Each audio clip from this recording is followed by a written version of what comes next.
Où sont les élus royaux là? Monsieur de Chamalières. Ah ben, approchez-vous.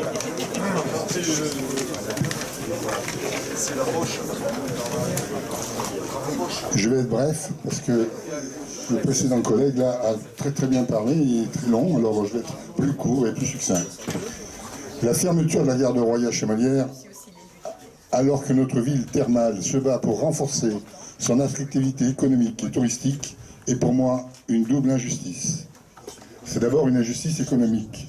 Quand on a une gare avec un seul guichet qui génère à lui seul plus de 330 000 € de chiffre d'affaires par an avec un agent à mi-temps, il est scandaleux d'avancer le manque de recettes pour justifier cette fermeture.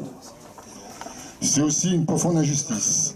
Notre agent de guichet, par ses conseils, sa connaissance des trajets et des conditions tarifaires, rendait un véritable service de proximité à de nombreux royalaires au Chamaliérois, pour leurs déplacements en région ou pour acheter des billets longue distance. Où iront-ils désormais?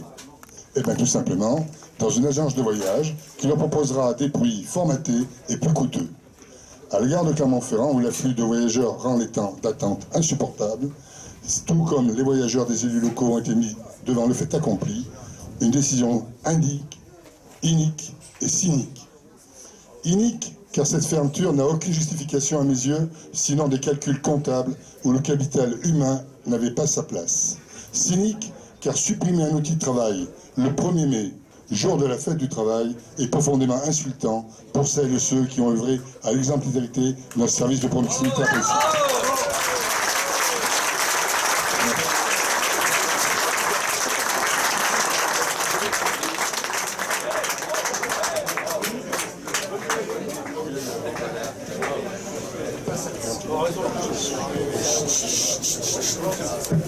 Bien, en tant que conseiller départemental avec ma collègue Marianne du canton de Roya-Chamalières, nous associons à la démarche des élus pour venir dire que nous sommes opposés à cette fermeture qui s'est passée de manière vraiment mauvaise.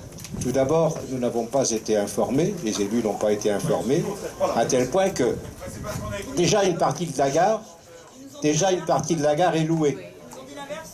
Déjà une partie de la gare est louée, alors même que les municipalités concernées n'ont pas été prévenues.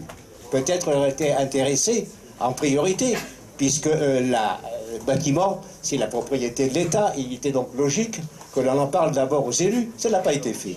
Deuxièmement, la méthode aussi mauvaise, car moi, il se trouve que je suis usager de cette gare, que je connais bien Véronique, et que je peux dire ici tout le bien que nous pensons d'elle pour le travail qu'elle fournit et la qualité de la prestation qu'elle fait.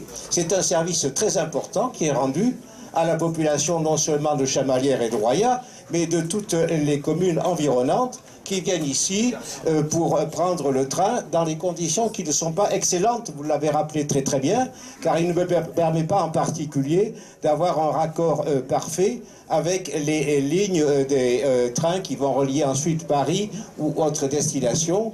Si on voulait que l'activité de cette gare soit plus importante, il faudrait encore, si vous voulez, que ces correspondances soient faciles, de même pour ceux qui veulent se rendre à leur travail, pour les étudiants qui veulent rejoindre l'université ou le lycée. Bref, tout a été fait. On a le sentiment que pour que ce soit en douce, que les choses se fassent. Et c'est pour cette raison que je suis présent ici, moi aussi, avec ma collègue et avec tous les élus, pour soutenir, si vous voulez, cette démarche vis-à-vis de la gare. Nous avons écrit tous les deux. Nous avons eu une réponse, bien sûr, tout à fait formelle, mais sans aucune considération. C'est donc, si vous voulez, une façon mauvaise de gouverner. C'est une façon qui n'est pas acceptable. Et nous sommes donc tout à fait avec vous dans cette démarche. Merci.